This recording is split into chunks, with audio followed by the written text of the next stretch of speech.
हमारे यहाँ कहा जा रहा है अभी भारत में कि भारत माता की जय बोलने में भी परेशानी होती है, नहीं बोलनी चाहिए। क्या कहेंगे? देखिए, अजीब अजीब बेवकूफ लोग हैं। देखिए, भारत माँ है, मादरे वतन। देखिए, हर जगह जो है कि कोई भी वतन को भी माँ कहा है।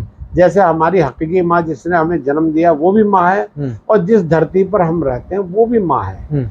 हम उसको मादरे वतन कह देते हैं, हिंदू से भारत माँ कह देते हैं। हमारे ओवैसी साहब या और कोई जो है ना, वो कहते हैं मादरे वतन हिंदुस्तान जिंदाबाद जिंदाबाद के तो नारे लगा देंगे, भारत माता की जय करते हुए उनको तकलीफ होती है। नमस्कार, जय हिंद। मैं हूं राजेश राणा और आप देख रहे हैं नेक्स्ट टू टीवी। आज नेक्स्ट टू टीवी में हमारे साथ एक ऐसे मेहमान हैं, दोस्तों आप सबने वैसे सुना होगा थोड़ा थोड़ा, मोहम्मद अफजाल जी। अफजाल जी, आपका बहुत बहुत स्वागत है। नमस्कार, जय हिंद। नमस्कार, जय हिंद। मोहम्मद अफजाल मुस्लिम राष्ट्रीय मंच के राष्ट्रीय संयोजक हैं और आज हम मोहम्मद अफजाल जी से बात कर रहे हैं आज के परिप्रेक्ष्य में भारत में किस तरह की परिस्थितियां हैं, दुनिया में किस तरह की परिस्थितियां हैं, मुसलमानों को लेकर, कल्चर को लेकर, मुसलमानों के बहुत सारी चीज़ें कही जा रही हैं कि भारत में सताया जा रहा है, दूसरी जगह सताया जा रहा है, क्या है हकीकत, उन सारी चीज़ों पर हम बात करेंगे। किस तरह से जो मुस्लिम समाज है, वो मुस्लिम समाज में कुछ जो कट्टरपंथी लोग हो गए हैं, वो किस तरह से समाज को पीछे खींचने की कोशिश कर रहे हैं या आगे ले जाने की कोशिश कर रहे हैं, उन तमाम चीज़ों पे हम बात करेंगे। अफजाल भाई, सबसे पहला सवाल ये है कि अभी बांग्लादेश जैसे देश में आपने देखा कि वहाँ हिंदुओं को किस तरह से मारा गया, वहाँ मंदिर तोड़े गए वहाँ, और दूसरी जगह क्या आपको लगता है कि भारत में भी इसी तरह के लोग होने लगे हैं जो दूसरे समुदाय को के साथ रहने में उन्हें परेशानी होती है? देखिए, ये हमारी खुशनसीबी। सबसे पहले तो मैं आपके माध्यम से पूरे देश को नमस्कार, जय हिंद।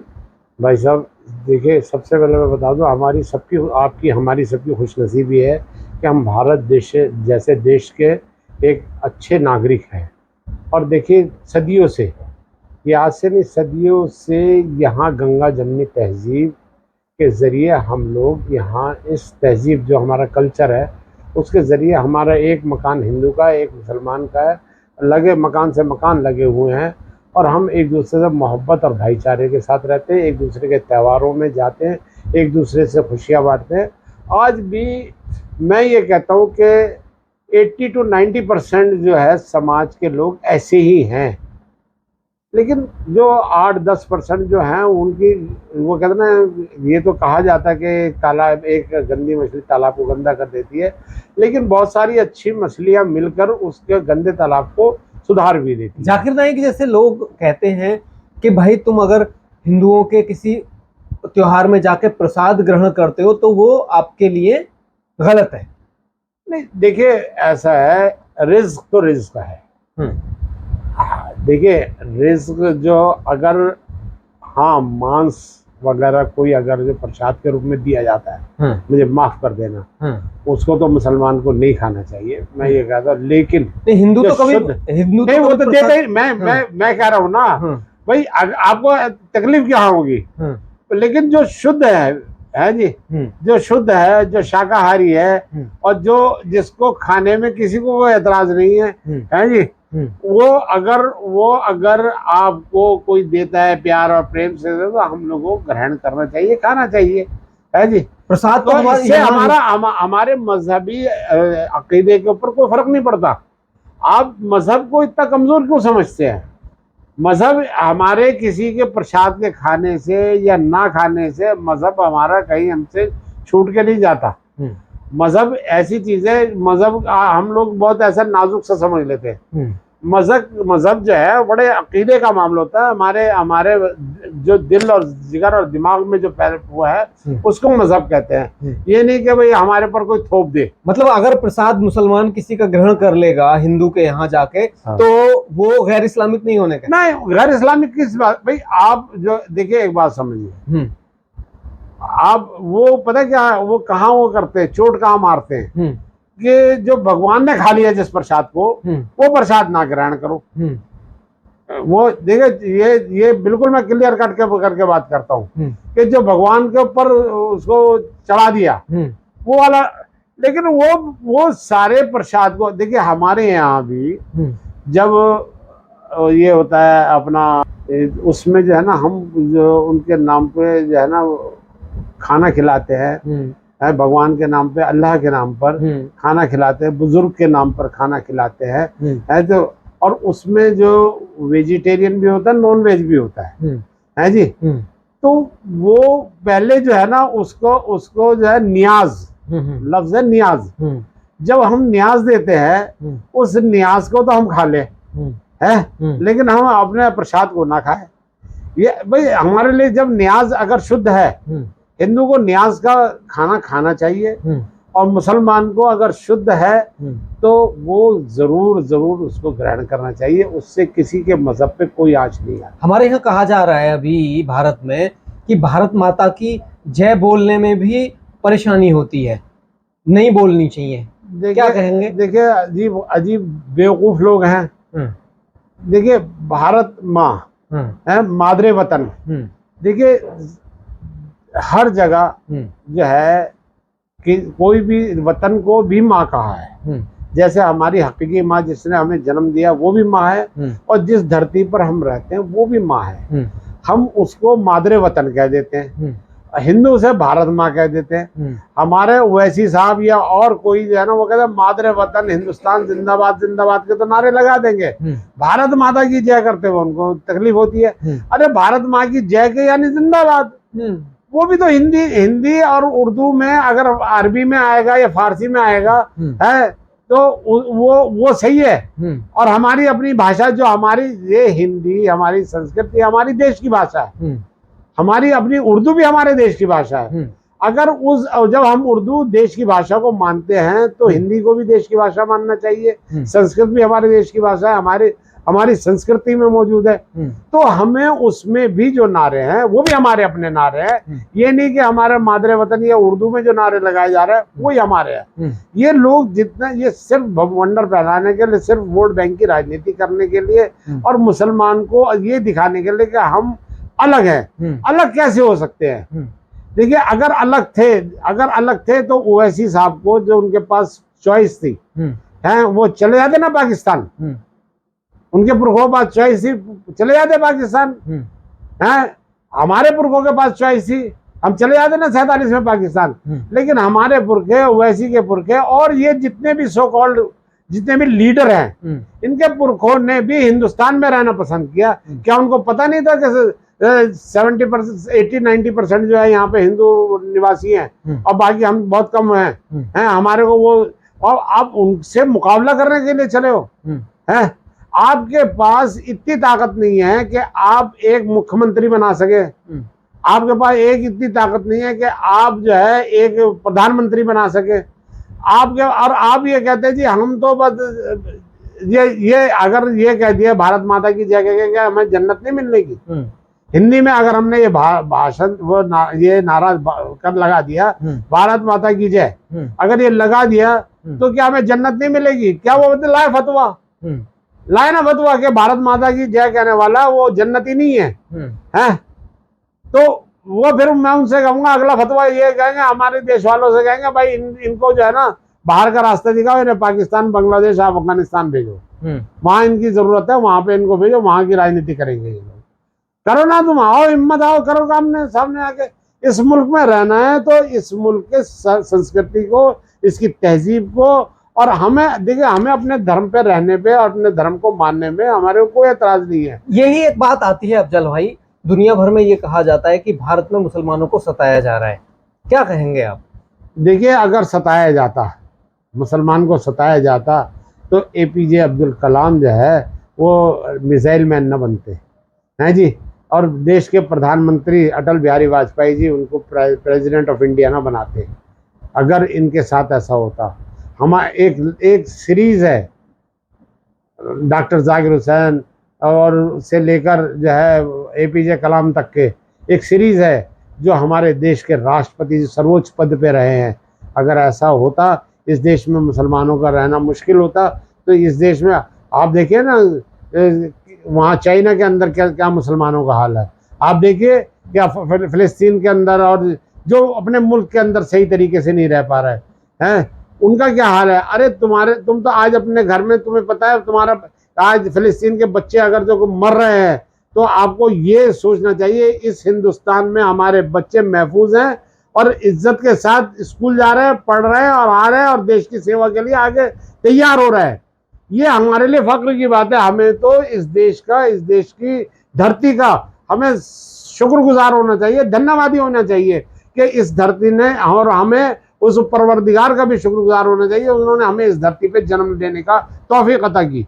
तो ये हमें मानना चाहिए, ना कि ये जो हमें जो है, अरे आपको ऐसा लगता है चाहे वो वैसी हो चाहे कोई भी हो, ये जाइए। जो कहते हैं कि भाई जो एक हमारे यहाँ अभी कुछ प्रदेशों में बुलडोजर वाला मामला चल रहा है, तो वो कहते हैं कि मुसलमानों के ही घर गिराए जा रहे हैं जी। नहीं देखिए, मैं ये कहता हूँ बुलडोजर का मामला जो है, जो चल रहा है, इसमें मैं ये कहना चाहता हूँ कि ठीक है, थोड़ा सा जो है ना, मतलब कि ये मुसलमानों के ज्यादा घर ढहे हैं, मैं मान लेता हूँ, लेकिन हिंदू भी नहीं बचे, ऐसा नहीं है। नहीं, बात वो आती है कि भाई अपराधी जो आ रहा है, अपराधी जो आएगा, अब एक बात बताइए, कितने अपराधियों को अब रोजाना वो एनकाउंटर सुन रहे हैं हम, उनमें सारे हिंदू हैं, कोई ठाकुर है तो कोई पंडित है तो कोई यादव है, सबको लाइन पे लगा रहे हैं योगी जी महाराज हैं, और मुसलमान भी है उसमें। मैं ये कब कहता हूँ भाई, जो माफिया है उसका तो सजा यही है कि उसको या तो बेहिंद बार जेल के अंदर होना चाहिए, या उसको जो है मतलब दुनिया से ऊपर होना चाहिए, दूसरी जेल में चला जाए। ये जो अपराधी है, ये अपराधी वो ये तमाम समाज को परेशान करने वाले हैं। क्या ऐसे अपराधियों के साथ सहानुभूति होनी चाहिए? नहीं नहीं, ये देखिए एक बात समझ लीजिए, मैं खुलकर कहता हूँ, चाहे मुख्तार अंसारी हो, चाहे अतीक हो, या ये हो, इन्होंने माफिया थे, इन्होंने कब्जाई हुई थी जमीन, वक्फ की जमीनें कब्जाई हुई इन्होंने कब्रस्तानों की जगह कब्जाई हुई है इन लोगों ने। आप इनका वो देखिए ना, और इन लोगों ने जो है लोगों का जबरदस्ती, क्या होता है कि भाई ये जमीन हमारे को दे दे, और नहीं देगा जो तू हम जो पैसे दे रहे हैं वो ले और ये हमारे नाम कर दे। उत्तर प्रदेश में ये माफिया ग्रुप, चाहे वो हिंदू और मुसलमान दोनों में ही है। मैं सारा उत्तर प्रदेश, वहाँ पे कोई किसी गरीब की जमीन है और वो ये टुकड़ा बढ़िया है, उससे उसके पास कैसे है, उससे कहेगा हमें दे दे, नहीं तो तेरे लिए हम दूसरा रास्ता है। ये हो रहा है। तो ये माफिया लोग हैं, इन माफियाओं को खत्म करना चाहिए सरकार का। ये अगर उसने अज़्म लिया हुआ है, उसने ठान रखी है, माफिया खत्म होने चाहिए, तो इसमें कोई बुराई नहीं है। और माफिया ना हिंदू होता ना मुसलमान, बिल्कुल माफिया होता है, माफिया होता है। अगर आप ये सोचो ये मेरे वाला, ये उसके वाला, ये नहीं चलेगा। हमें आपको ये मान के चलना चाहिए कि माफिया माफिया होता है, और उसका जो सजा है वो सरकार को देनी चाहिए। कानून है हमारे देश का, वो कानून को उसको सजा देनी चाहिए। ये सारी चीजें सिस्टम है, उस सिस्टम के अंदर वो होना चाहिए। उसके लिए हमें दर्द नहीं होना चाहिए, माफिया के लिए तो दर्द नहीं होना चाहिए मेरा। हमारे देश में अफजल भाई ऐसा है कि बहुत सारे लोग यहाँ कह रहे हैं कि माफियाओं को, या जो कानून का राज नहीं मानते हैं, उन पर कार्रवाई हो रही है। तो क्या हम ऐसा तो नहीं चाह रहे कि जैसे सीरिया, पाकिस्तान और वहाँ तमाम में जो ये लोग खड़े हो गए, उस तरह का तो राज नहीं चाह रहे हैं? देखिए, ये तो कभी जिंदगी में सपने में भी नहीं हो पाएगा। मतलब ये तो कभी, आप देखिए, आपके पास एक अपना एमएलए चुनने की ताकत नहीं है, हैं? आप चीफ मिनिस्टर कैसे बनाएंगे? हैं? आप ये देखिए ना जी, आप जो है सिर्फ एक जो है ना, एक आपकी ताकत इतनी है, ए को ना दे के बी को वोट दे देते हो। वो भी बी भी हिंदू है और ए भी हिंदू है, हैं? तो तुम कौन से मुसलमान को ला रहा हो? कौन सा मुसलमान मार्केट में अवैसी बनेगा? कहाँ का मुख्यमंत्री बनाओ ना मुख्यमंत्री उसको। जब तुम्हारी ताकत नहीं है तो फिर झगड़ा किस बात का है? देखिए, असल क्या है कि इस्लाम क्या कहता है कि जिस देश में रहते हो उस देश के साथ मिलकर चलो, उस देश की जो सरकार है उसके साथ मिलकर चलो। अगर हाँ तुम्हारे हित में बात नहीं होती, उसके खिलाफ आवाज उठाओ। आवाज उठाना ये नहीं हथियार उठाओ। ये जो हथियार उठाना है, इसका मतलब ये है एक परिवार को आप खत्म करना चाहते हैं, उसके परिवार के किसी व्यक्ति को अगर हथियार उठाने पर मजबूर करते हैं। आप ये समझ लीजिए एक परिवार का जो है ना, उनको उनका जो समझ उसका मुस्तकबिल जो है, भविष्य खतरे में आ गया। अफजल भाई, अभी बहुत सारी चीजें हो रही हैं। अभी कुछ ऐसे डॉक्टर इंजीनियर जो आईसिस के आतंकी हैं वो अरेस्ट हो रहे हैं। डॉक्टर इंजीनियर हैं, पहले कहा जाता था कि गरीब लोगों को ये आतंकी बरगला के कर लेते हैं, अब डॉक्टर इंजीनियर वो अरेस्ट हो रहे हैं और उनको अब हमारी खुफिया एजेंसी पहले ही अरेस्ट कर रही है कोई हमला करने से पहले। तो ये जो विचारधारा है ये कैसे पनप रही है? नहीं देखिए, ये बड़े दुख की बात है कि हमारे जो पढ़े लिखे बच्चे नौजवान जो है ना, दरअसल उनको उनके दिमाग में जो है इस तरह का वायरस डाला जाता है शुरू से ही कि आप जो है हमारे साथ ये नाइंसाफ़ी हो रही है। जब आदमी मेंटेलिटी इस प्रकार की हो जाती है कि भाई आप पॉजिटिव जो होता है उसको तो याद नहीं रखते, नेगेटिव को बात करते हैं। नेगेटिव मेंटेलिटी जब आती है तो उसके बाद पढ़ा लिखा हुआ भी पागल हो जाता है।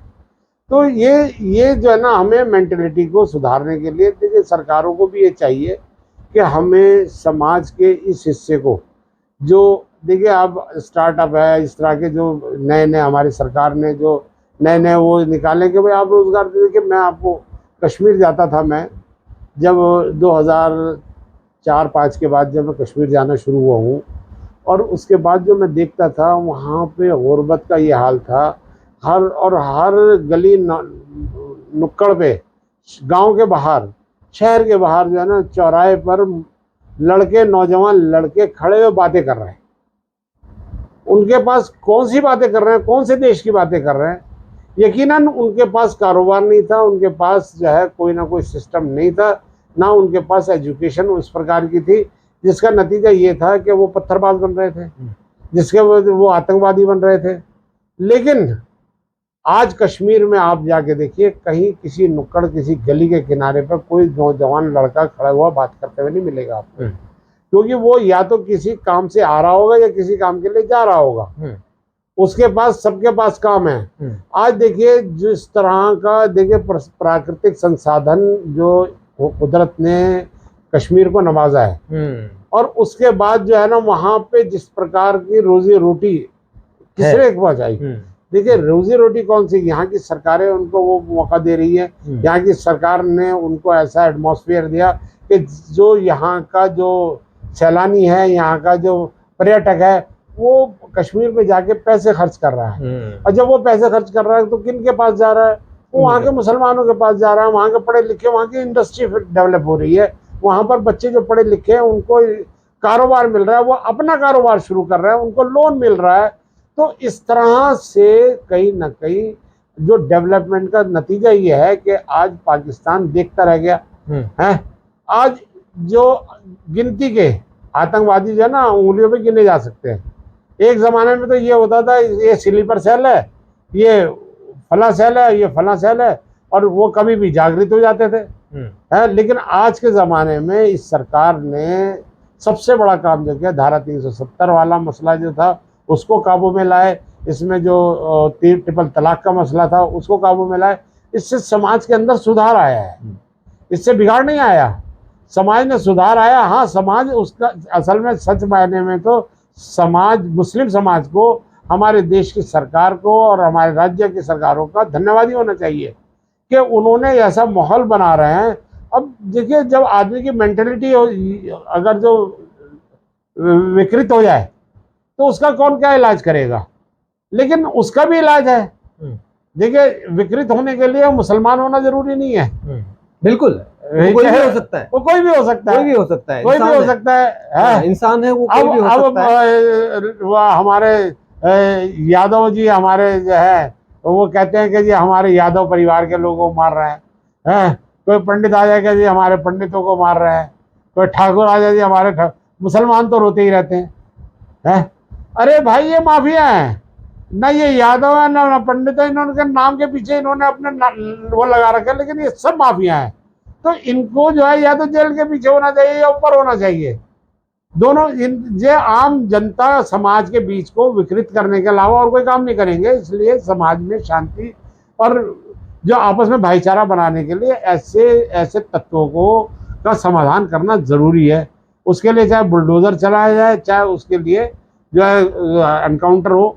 मैं इसके खिलाफ नहीं हूँ एनकाउंटर के, एनकाउंटर, लेकिन फेक एनकाउंटर नहीं होना चाहिए। बिल्कुल। मैं ये इसके खिलाफ हूँ, ये फेक एनकाउंटर नहीं होना चाहिए। एनकाउंटर हो, जायज हो, जो वाकई में हमारे देश और समाज के लिए जो वाकई में तत्व दुश्मन हैं, उनको जो है ना, उनके साथ ये ऐसा ही सलूक होना चाहिए। एक बात आती है अफजल भाई सबसे बड़ी, कि हमारे देश में मैंने देखा है कि आपने अभी एपीजे अब्दुल कलाम साहब की बात की, तो मैं देखता हूं कि एपीजे अब्दुल कलाम को आज मुस्लिम युवा अपना हीरो नहीं मान रहे हैं ज्यादातर। देखिए, ये हमारे देश की विडंबना है। और हमारे जो लीडर है, हमारे जो देश के लीडर हैं, मैं उनको कहता हूँ कमाल है आप, है जी। जिस एपीजे कलाम ने अपनी शादी नहीं करी, उससे जब पूछा गया कलाम साहब से कि आप जो है आपने शादी क्यों नहीं की, तो उन्होंने कहा अगर मैं शादी कर लेता तो एटम बम कौन बनाता, देश की सुरक्षा कौन करता। अगर मैं शादी कर लेता तो अगर मैं अमेरिका में जाके नौकरी कर लेता है, वहाँ के जो है करोड़ों रुपए डॉलर कमा लेता, उससे मेरे देश का भला क्या होता। इस देश का देखिए, उस एपीजे कलाम जो है वो इस देश के प्रत्येक निवासी, प्रत्येक धर्म के मानने वालों के जरिए उस उच्च स्थान तक पहुंचे। ये नहीं मुसलमानों के जरिए, लेकिन उन्होंने अपने आप को दिखाया एक स्थापित मुसलमान किस प्रकार का होना चाहिए। उन्होंने सबने उनका साथ दिया कि भाई ये हमारा टैलेंट है, इसको हमने उस सर्वोच्च पद पे जाना चाहिए। और उन्होंने उसका पूरा देखिए रामेश्वरम में कमाल क्या है, देखिए ये कितने बड़े दुख की बात है। ये हमारे नेता जो ओवैसी जैसे लोग हैं ना, इनके मुंह पे काला कहिए कि तुम पे शर्म आनी चाहिए। जो बड़े बड़े नेता हैं, एक याकूब मेमन उसी दिन दफन हो रहा है, और उसी दिन हमारे एपीजे कलाम साहब, कितने मुसलमान वहां पे गए, राष्ट्रवादी मुसलमानों के अलावा कौन गया वहां पे, उनके कोई नहीं उनको था। उनके वहां पे करने के लिए कोई नहीं था। अंत्येष्टि में कौन गया था, वहां पे लाखों मुसलमान, एक आतंकी के लाखों, बॉम्बे में लाखों मुसलमान चला गया। ये आपकी नेतागिरी पे लानत है, आपके मुंह पे कलंक है, ये हमारे मुस्लिम समाज के मुंह पे कलंक है कि हमारे एपीजे कलाम के पीछे हम लोग नहीं जा सके। ये हमारे लिए अफसोस की बात है, मैं भी इसको मानता हूँ, मुझे दुख है इस बात का।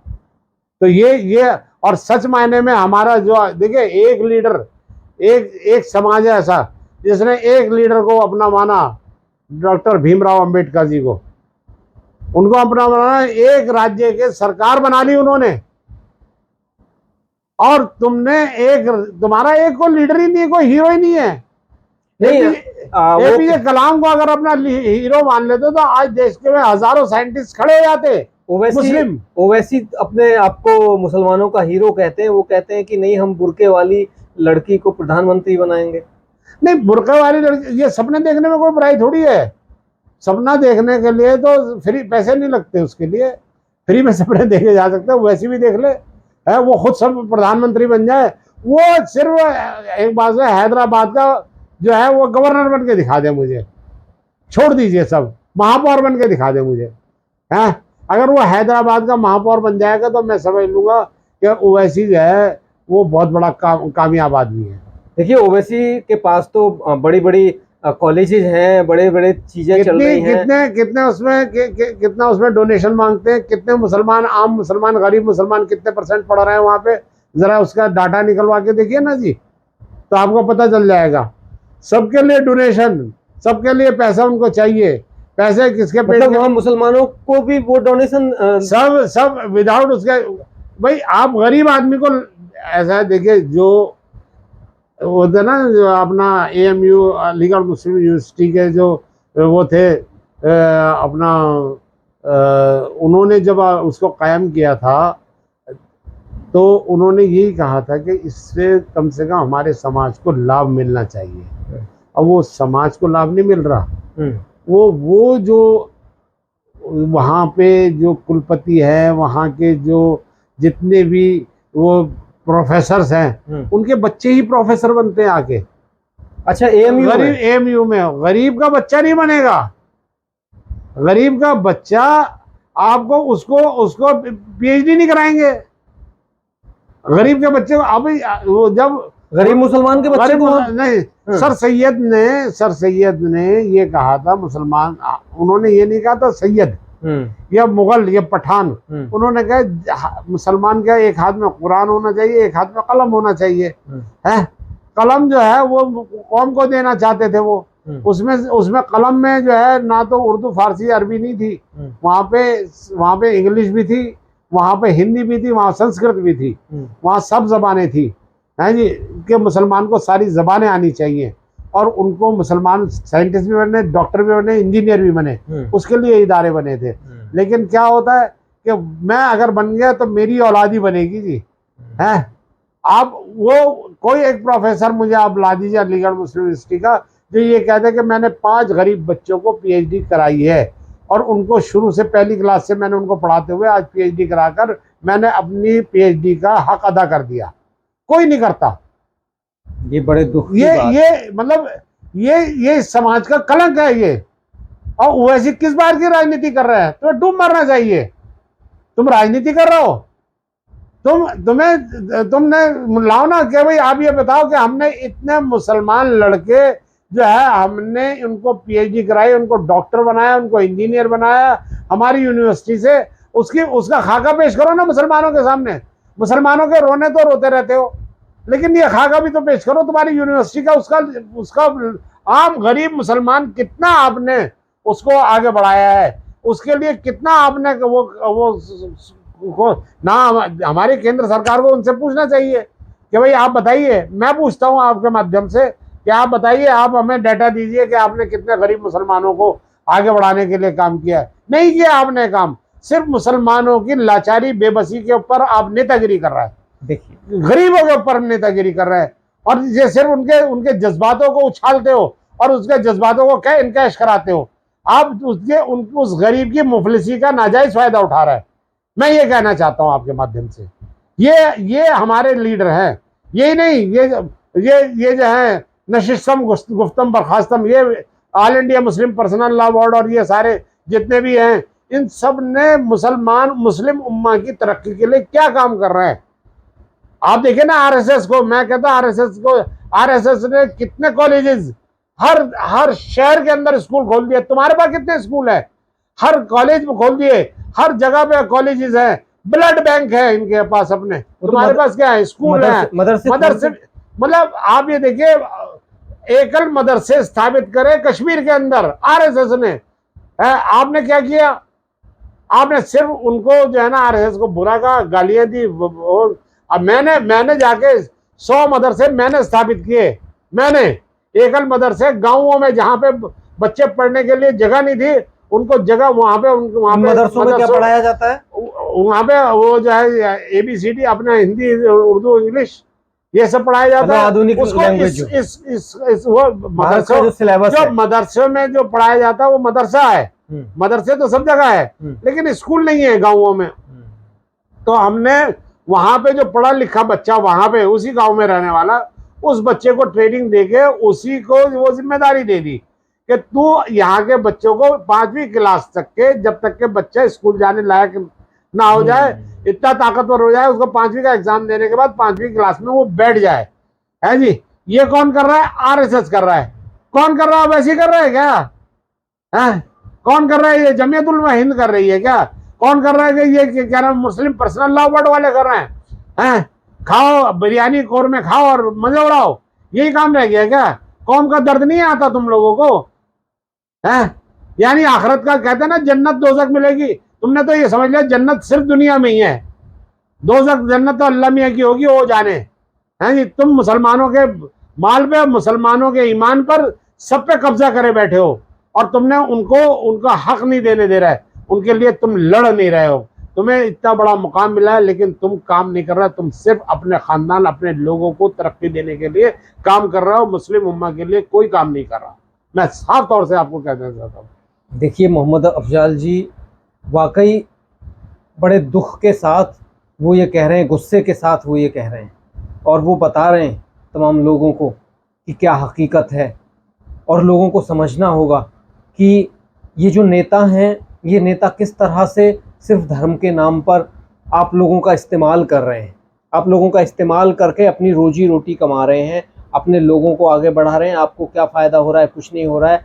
आप जाकर वहाँ लड़ाई लड़ रहे हैं, मुकदमे आप पे होते हैं, सब कुछ, घर आपका बर्बाद होता है। ये नेता आराम से अपना खेल खेल रहे हैं और अपना सब कुछ घर भर रहे हैं।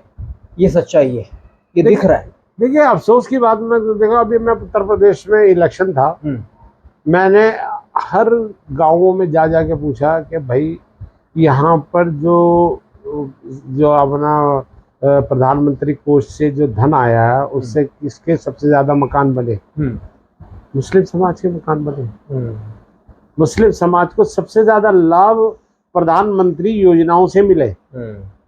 लेकिन अफसोस की बात यह है कि मुसलमान को इतना वर्गला दिया, इतना बेवकूफ बना दिया कि मुसलमान को, मैं कहता हूँ और कुछ सबसे कहता हूँ कि उसको जो कहते ना कि नमक खा के हरामी कर दी। नमक खा लिया मुसलमानों ने और उसके बाद सरकार को वोट नहीं दिया। तो इससे बड़ी मत देते, आप ना लो ना, आप कहते जी हम कच्चे मकान में रहेंगे, मत लो, अजी हम गैस नहीं जलाएंगे, हमें नहीं चाहिए आपका, कहो ना। आप सारे लाभ उठा रहे हो हैं, और जब वो सरकार आपके पास आती है कि भाई हमें वोट भी दे दो, तो आप वोट नहीं देते, तो कितने दुख की बात है। हैं? यही है, देखिए, ये है, दुख की बात है, नहीं है? ये हमारी कौम ने, हमने अपने कौम के हमने देखा, अपनी कौम में ये देखा है। हमें ये तकलीफ है, हमें ये तकलीफ है, और इस तकलीफ के साथ जी रहे हैं हम। देखो कब वो सुबह कभी तो आएगी। बिल्कुल बिल्कुल। तो देखिए, मुझे लगता है कि हमने बहुत सारी बातों पर चर्चा की, बहुत सारी चीज़ों पर चर्चा की, और बड़े बिंदास तरीके से अफजल भाई ने सारी चीज़ों पर बताया। तो आपको बहुत अच्छी लगी होंगी सारी, और आप जितना हो सके लोगों को भेजिए, ये लोगों को जागरूक करिए, ये जितना हो सकता है उन लोगों को बताइए कि हकीकत क्या है। अफजल जी ने वो बताया। तो दोस्तों, आज के लिए इतना ही। नमस्कार, जय हिंद। अफजल भाई, आपका बहुत बहुत नमस्कार। जय हिंद। धन्यवाद। जय हिंद। नमस्कार।